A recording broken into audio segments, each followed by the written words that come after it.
friends, it's Christy. Welcome back to my channel. Today I'm going to be making a card using Lawn Fawn's Den Sweet Den, Apple-solutely Awesome, Snow Much Fun, Crazy Antics, and Jump for Joy. So I've stamped those images out on some Spectrum Noir Ultra Smooth Premium White cardstock with Lawn Fawn Jet Black ink, and I'll be coloring with my Copic markers. I'm starting with my bear, and for her I'm using T3, T5, and T7. I'm going to be doing a black bear. That's the most common bear where I live in Pennsylvania, and I just really like black bears. So I'm going to do the whole body to be this kind of blackish gray shade, and then I'll do the muzzle brown like a typical black bear has. So I'm starting with the T7 and laying in some shadows wherever I think they should go, around the arms and the inside of the legs, also casting a little shadow around the muzzle area. And then I'll come in with the T5 and begin to blend that out, just making sure that I really catch the edge of that T7 and pull that darkest shade into the mid-tone and kind of break up that dark line so that I get a smooth blend. And then once I have the T5 laid in everywhere, I will blend out the rest with the T3. I'm going to do that for most of the rest of him, I should say. I'm actually going to end up adding in a fourth shade for a couple of the areas. And while I'm doing that, I just wanted to apologize for the sound of my voice in case you can tell that it sounds a little different. I have a really nasty cold right now, and unfortunately I have a lot of projects due, so I've had to keep working through it, but I have put off doing the voiceovers because I just didn't have the vocal strength to get through it. But today I am going to attempt it, and I've got a big mug of hot tea next to me that I can sip off to the side that kind of just helps. But anyway, back to the coloring. I did pull in the T1 to just finish off a couple little highlighted areas there. And then I'm going to move on to his muzzle, and for that I'm using E31, E33, and E35. So I put the E35 on the bottom and the right side, and then I'm blending toward the top left with the E33 and then the E31. And I'm also going to use these shades for the picnic basket. So I'm adding the E35 on the left and the right, and then just a tiny bit at the bottom, and then I put a little bit under the lip of the top section, and then I'll put it at the sides of that lip, and then also the bottom of the handles. And then I'll blend that out with the E33, just pulling that color toward the center and up on the handles, because that would be where the sun would hit the most, and then using that E31 for the highlight to just fill the rest of that in. And that'll just help tie in that bear's muzzle somewhere else in this scene. I'm also going to use it for the tree, the apple tree. I'm going to color the apple tree off to the side today. You've seen me color it in 2 different videos already. So I thought we would kind of streamline today, and I would do the tree off to the side. I gave my bear some rosy cheeks using R11 and R20 and put some R11 in the inner ear. And then I'm using R22, R24, and R29 for the apple. And I'll also use this combo for all of the apples on the tree. I'll do the apple on the cider jar as well. And then I'm going to do a few of the squares on that blanket. There's actually 2 different blankets that you could use in the Crazy Antics stamp set. The other one is a little bit longer, so it probably would have suited the scene a little bit better, but I actually liked the waviness of this one. The longer one is really flat looking, and I wanted it to look like it was kind of on a hillside, so that's the reason that I chose this one, but you could absolutely use the longer one if you prefer. Then I'm going to go back to my R11 and R20 and add in that R22 that I used in my red combo, and I'm going to do one of the balls of yarn. I'll do a few more of the squares on this quilt, just picking squares that aren't right next to each other so that the color really gets spread throughout that blanket and the scene in general. And then I'm also going to use this combo on some of the stripes on the scarves that are being knit. So I'm just starting on the right hand side with the R22, blending out with the R20, and then using the R11 on the left hand side. Then I'm going to use some orange shades. I'm going with YR12, YR14, and YR18. And I'm going to do some more of the quilt squares. And for all of those, I put the shading on the right and blended toward the left. That's typically my go-to if I'm going just from one side and not like equal on both sides. It depends. If it's a critter, sometimes I will flip it a different way, but I think for inanimate objects, I typically put the shadows on the right-hand side, and that's probably just because I'm left-handed, so it's more comfortable to go in that direction. But I did another stripe on the scarves, and then I'm going to do a couple of the fall leaves from Jump for Joy. I wanted this to be a really cozy fall scene with the bear kind of having a cozy day under the apple tree. So she's got some snacks, she's got a cup of hot cider, she's got her knitting and a book, and it just seems like the perfect day. So I'm going to use the YR24 and the YR27 again for the cider, but also add in the Y15 to brighten that combo up a bit and just make it a little bit more golden toned. So I did it for that. I did add a touch more of the darker shades in there just to kind of smooth out the blend because I felt like the transition didn't quite meet how I wanted it to be. And then I also did another one of the fall leaves in this combo as well, just so that we're having, a variety of these kind of autumnal shades on the scene. Then I'm going to go with some kind of dusty teal or turquoise. I went with BG10, BG53, and BG57.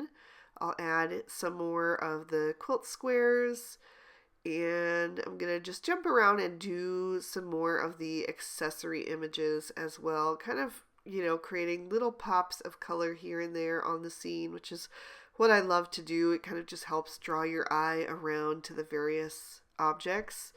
So I'll do another of the balls of yarn.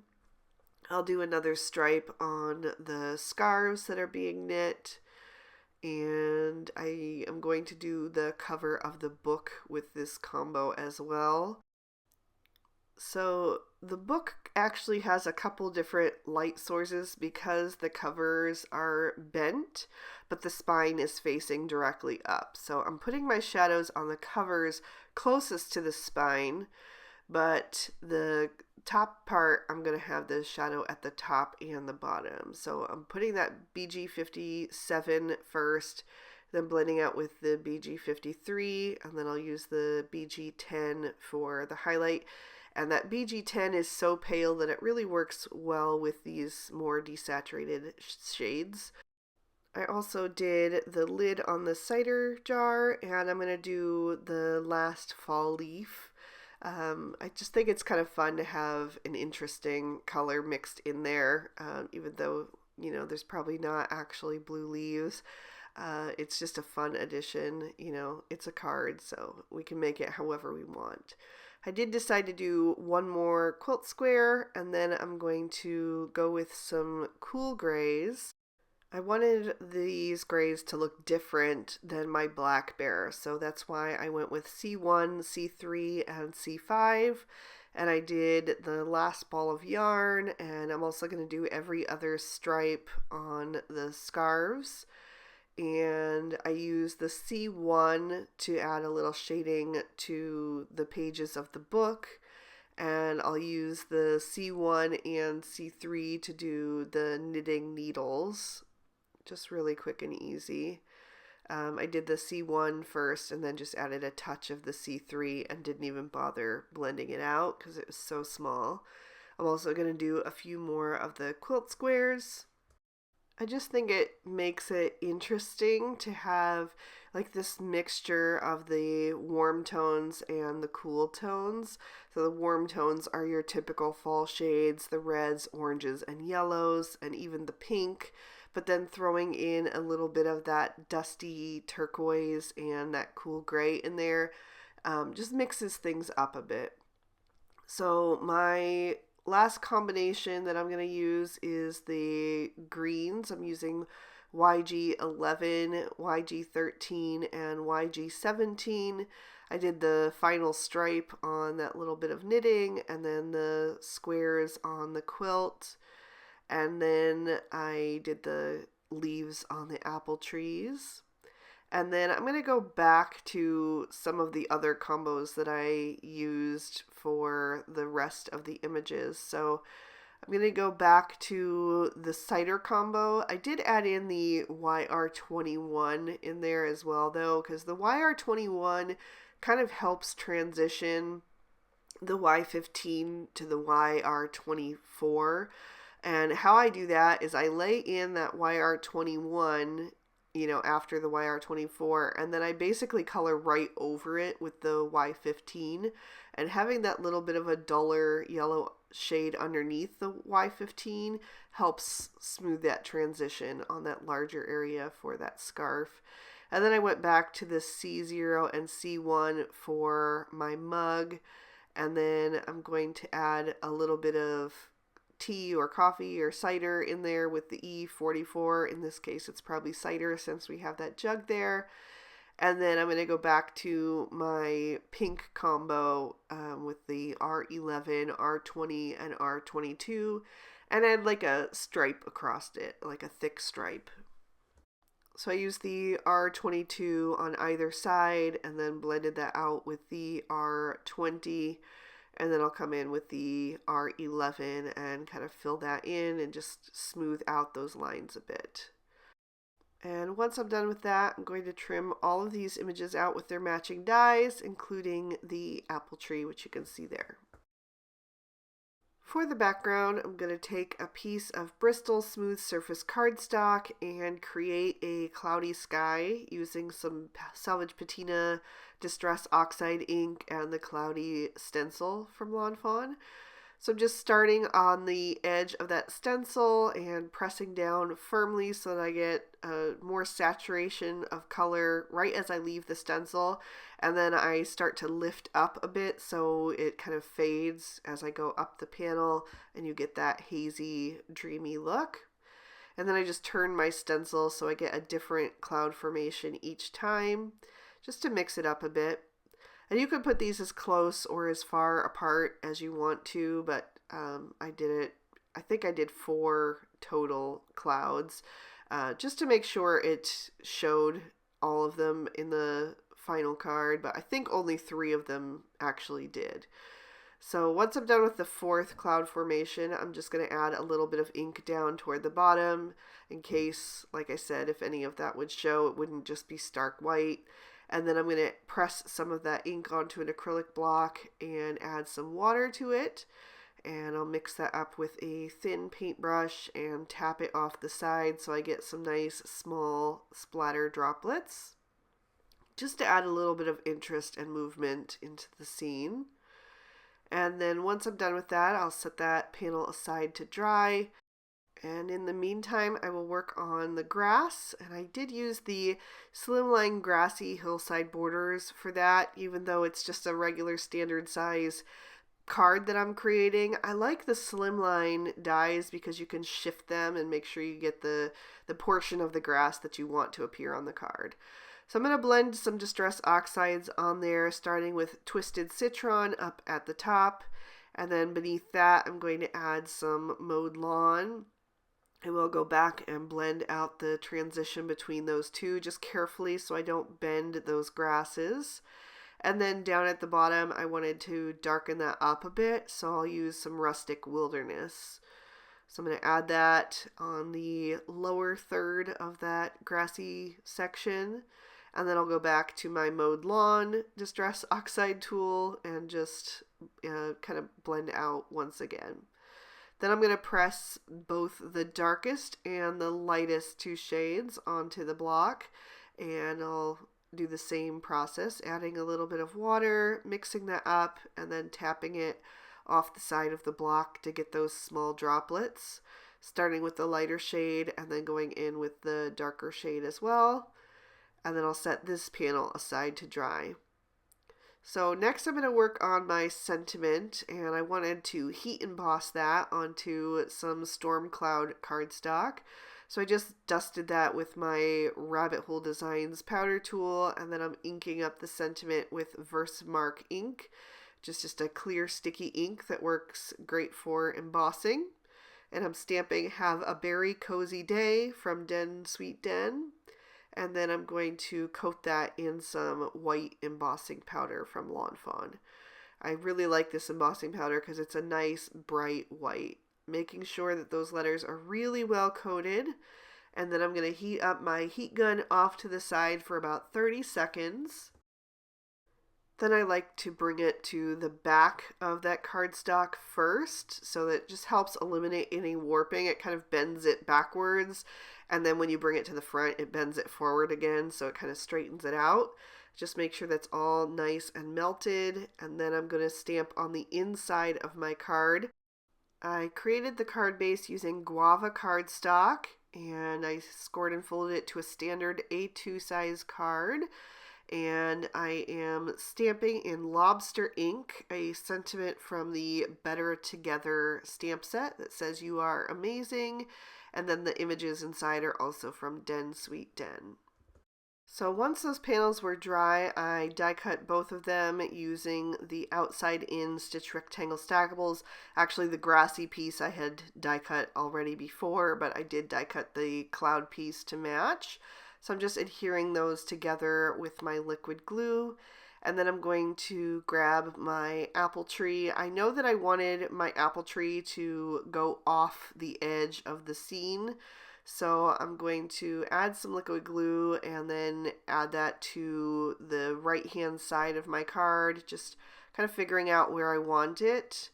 And then I'm going to add some foam tape to the back of that so that I only have to trim off what hangs over the side of the card. So because I use the outside in stitch rectangle stackables, the focal panel is slightly smaller than the card front.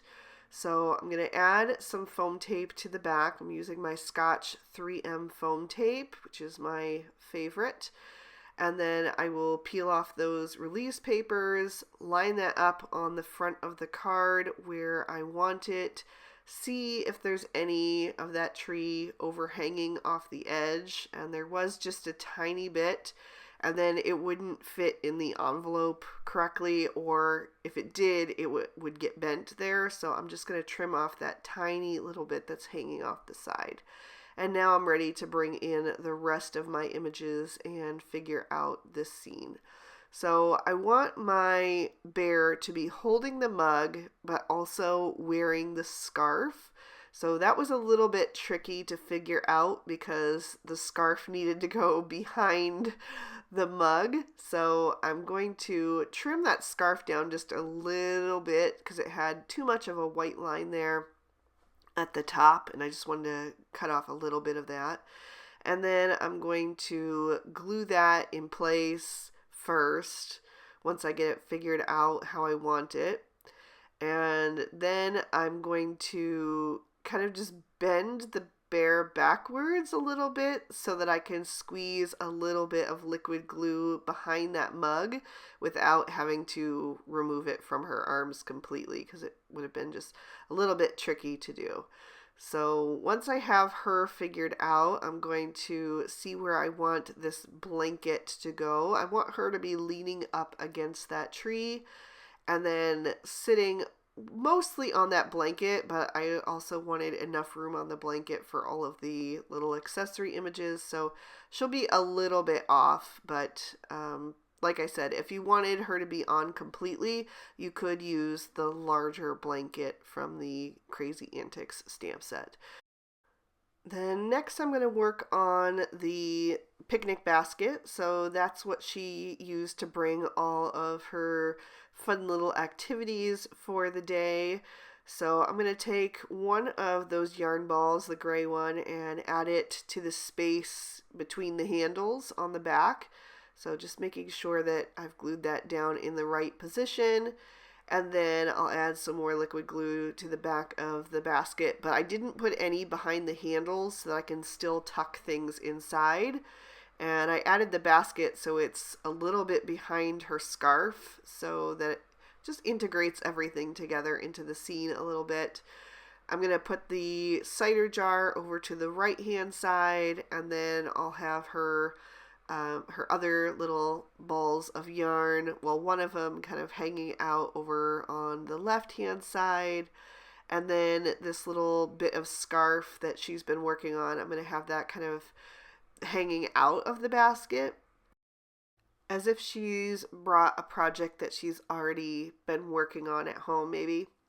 And then I'll have a book off to her right side, so maybe she's taking a little break from knitting to read and have a little drink.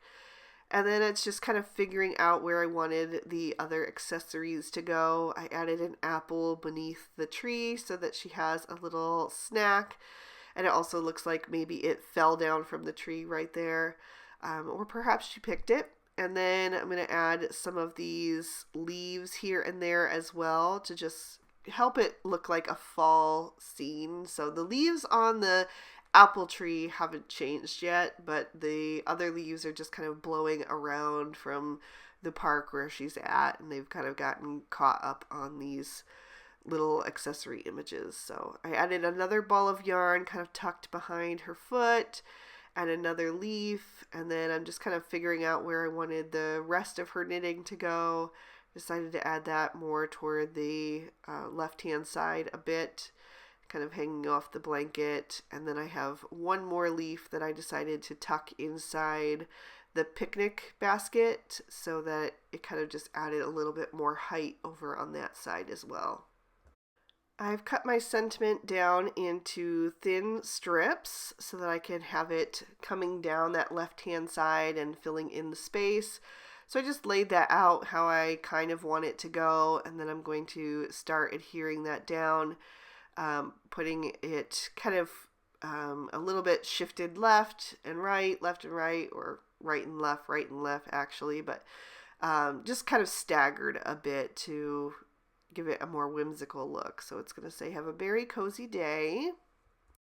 And I'm working pretty quickly because this glue dries really fast. So if I want to make any adjustments, I have to do them really quick.